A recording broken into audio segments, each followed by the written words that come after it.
Hello, my name's Angela de Britos and I'm a teaching fellow at the University of Strathclyde in Glasgow. Today I'm going to present my doctoral research and a few of the key findings which link to the theme of the conference about communication across borders.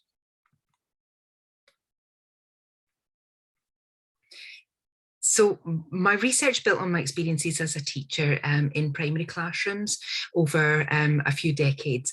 And what I had discovered from my experience as a teacher and in senior leadership was that education systems often had a deficit approach rather than an assets-based approach.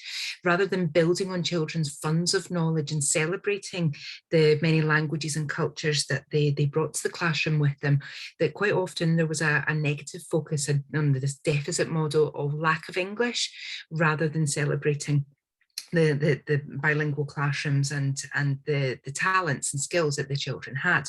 So for example, in Scotland, the 1+2 approach to languages policy is supposed to encompass learning of modern languages in the classroom and also the celebrating heritage languages of community languages within the community. So this was quite aspirational, but typically it hasn't been applied in practice. Scotland is a very diverse nation in terms of the languages, the cultures, the nationalities, and it's something that's growing increasingly over the years. So for example, 149 languages other than English are spoken by pupils in Scottish schools. For the purpose of this presentation and my research, I chose to adopt the term heritage language as used by Jim Cummins because I felt that it was a wide definition for all languages other than the majority language in any given context. My participants told me, for example, that mother tongue as a term wasn't useful for them. Many of them, it was their fathers who had the minority language, the heritage language. The other term that's commonly used is community language. And as I'll show you, the Spanish-speaking community in Scotland is very, very small, and they found it difficult to regard themselves as a community. The word makes us think of a group who can support each other, and this was something that actually was quite lacking. Another term that's often used is home language, and in the Scottish context where we have Gaelic medium education, many children will use Gaelic in school, but not necessarily at home with their parents because they don't have the Gaelic language skills themselves, so it's a language of schooling for them. So therefore, the term heritage language is the one that I've chosen to adopt. As I said, the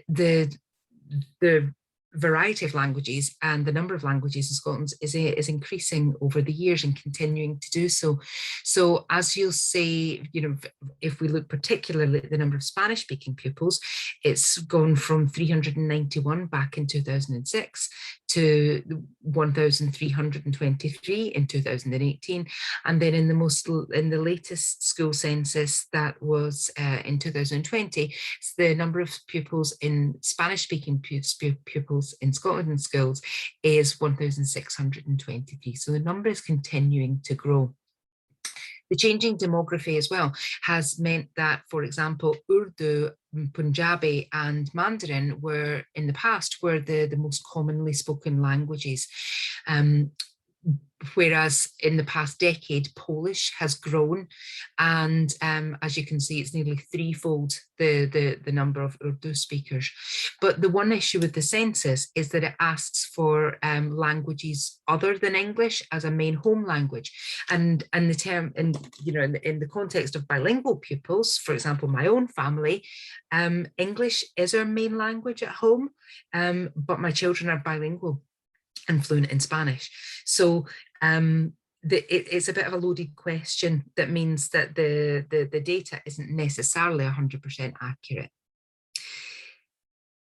I think one of the things that came out of my research is a bilingual mindset is very important, and promoting bilingualism and the reported benefits that it can bring is something we need to draw on more. So previous research obviously indicates cognitive benefits, neurological benefits, that children will be have enhanced social, emotional, or academic skills where their heritage languages and cultures are valued.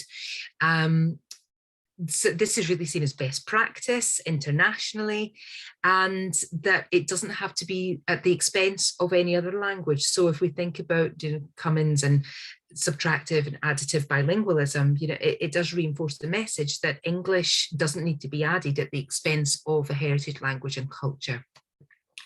However, professional practice in Scottish schools seems to contradict this. And this was also reported by my participants. There was a real gap in the Scottish context for research involving Spanish-speaking children and families, because I really had to look to North America, Australia, and even England, especially the bigger cities of London and Manchester, to find out more about the experiences, the lived experiences of Spanish-speaking children, young people, and their families. The main reasons being is that in Scottish context, previous research has tended to focus on the larger groups, for example, the Chinese community, the Asian community who speak languages such as Arabic, Urdu, Punjabi, and Eastern European migrants, with Polish, as we've seen, being the main language. So this is where research has focused on as well. Parallel to that, there has been significant funding for research to be conducted involving vulnerable communities such as the Roma community or Syrian refugees. So up until now, there has been only one piece of research on Spanish-speaking people in Scotland, but it looked at the migration experiences of young adults from Spain. It didn't focus on children and families. It didn't focus on education system, and it didn't consider Spanish-speaking people from the whole of Latin America. It was only European Spanish. So there was a real gap that needed to be filled, and my research did address this, give some really rich data and insight into these families. So what I did was, in terms of methodology, it was a qualitative study of a community group that had been self-established, self-funded in the west of Scotland. In terms of migration patterns in Scotland, the majority of Spanish-speaking people in Scotland are from Spain in Europe. Whereas in the community group, the majority of the members were from Latin American origin, and the reasons for this will be revealed slightly later on. So in terms of my sample and participants, that I wanted it to reflect this in terms of the ratio of Latin American to Spanish heritage.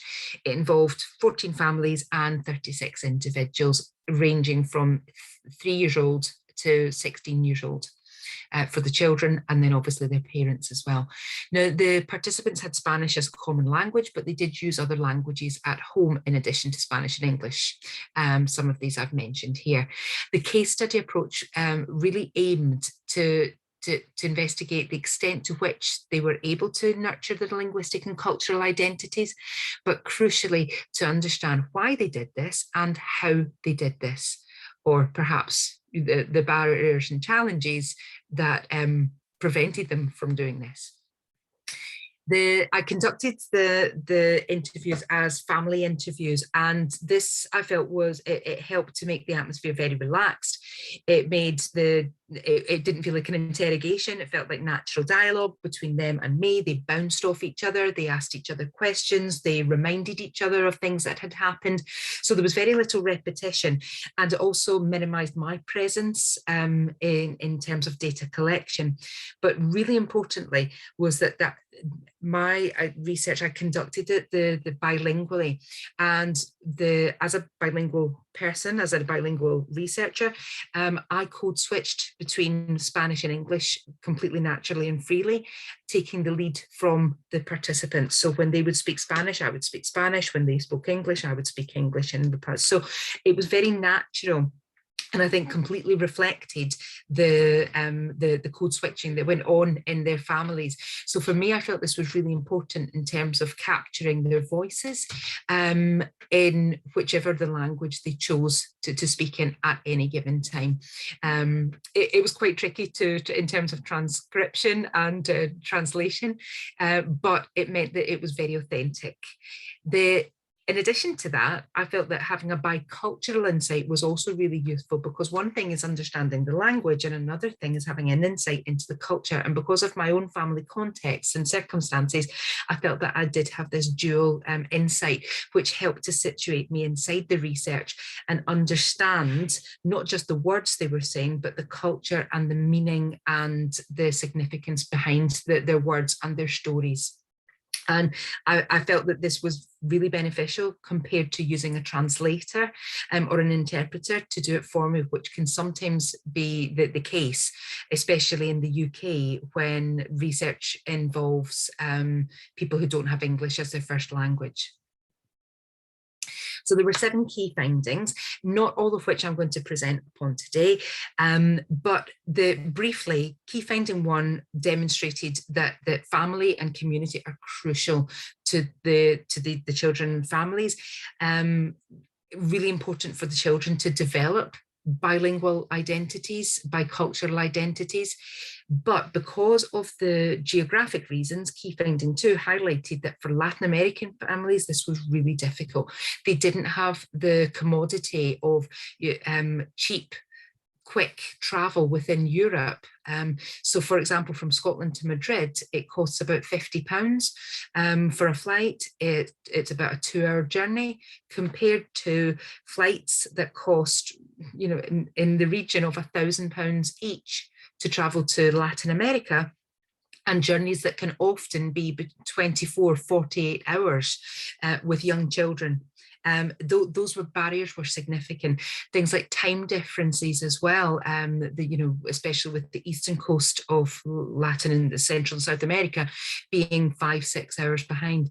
So they found it more difficult to engage with their country, their extended family, their friends. And because they didn't get the chance very often to have the natural interactions with friends and family back in their country of origin, they sought it elsewhere, and they sought it in this community group. They said it was a lifeline for them. So because they didn't naturally have that there, they sought it out proactively. Key finding 3 is one that I'm going to look at today. Because of the lack of natural wider community and interaction with other Spanish speakers, the participants told me, from the youngest to the eldest, they told me how they really heavily relied on digital technologies to mitigate the lack of community that they had. That links very nicely to key finding 7, where I've used existing models of ecological development and developed these to account for the role of technology within bilingual children's linguistic and cultural identities. Key finding 5 were reaffirmed that the position of English as a lingua franca and English monolingualism is a huge obstacle to children and families who are growing up bilingually. And key finding 6 built on existing. It was lived experiences of the inconsistencies between educational policy in Scotland and professional practice in schools. So it was a fantastic opportunity to listen to their stories and listen to their voices, and for them to recount and tell the problems, and what they would like, what would make being bilingual and bicultural easier for them. So key finding 3, these are some of the examples where children and families used digital communication to a digital technology to communicate, sometimes with friends, sometimes with family, sometimes with wider networks that they were part of, online forums, sometimes with complete strangers. So from gaming and playing Minecraft with other Spanish speakers from New York, Mexico, Argentina that they couldn't find in Scotland, to live streaming music and sports events, to finding recipes on YouTube.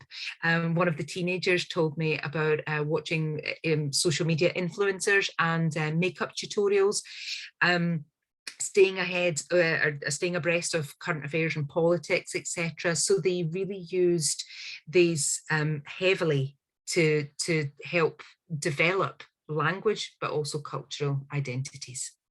These are some of the quotes from the participants, and I'll let you read those for yourself, but what you can see is that the importance of digital technology, but also how it opened up doors for them, from little things like wishing each other Merry Christmas, Happy Birthday, baby crawling for the first time and showing videos like that of that to grandparents who live across the oceans and thousands of miles away, to, for example, Mariana's example of when her mother was in hospital and they used Skype so that she could speak to her mother in hospital and also to speak to doctors and nurses regarding, her mum's condition and the treatment that she was receiving, to ebooks and Kindles to supplement the fact that there were very few bilingual books or books in Spanish or Catalan in libraries. And the Mateo at the top, he explains how he hasn't met his grandfather, who lives in Latin America, who I think it was Argentina they were from, and he had never actually met him in real life. They'd only ever met him through Skype, but at least they know what each other look like and they won't forget each other, so the only relationship they have is a virtual one. So it was really poignant for them.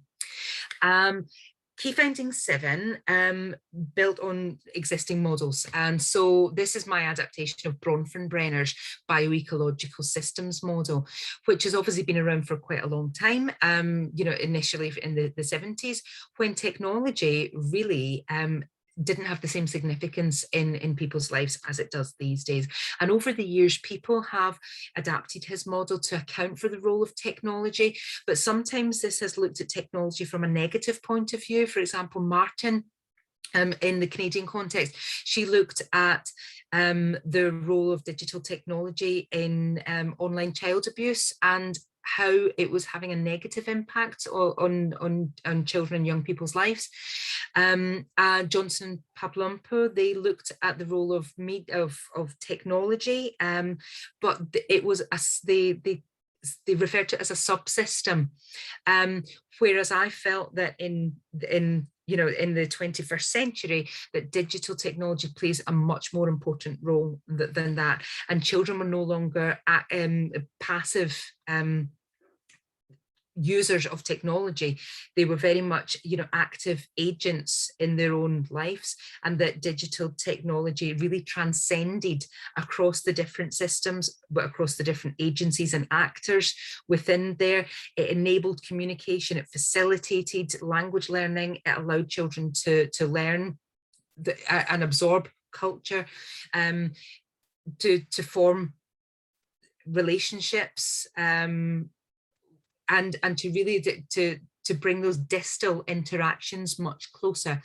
And building on something that Bronfenbrenner had identified, is that an individual can exist in different macro systems. So in the case of most of my families in Scotland, the macro system 1, for example, that is situated here in Scotland, whereas the macro system, there's the number 2, was perhaps in Spain or Mexico or Uruguay or Guatemala, for example, and the digital technology transcended those boundaries and allowed communication across boundaries and relationships across boundaries. So thank you very much. That's the end of my presentation. I've got references at the end that I'm sure will probably interest you if you want to look at the subject further. But thank you very much.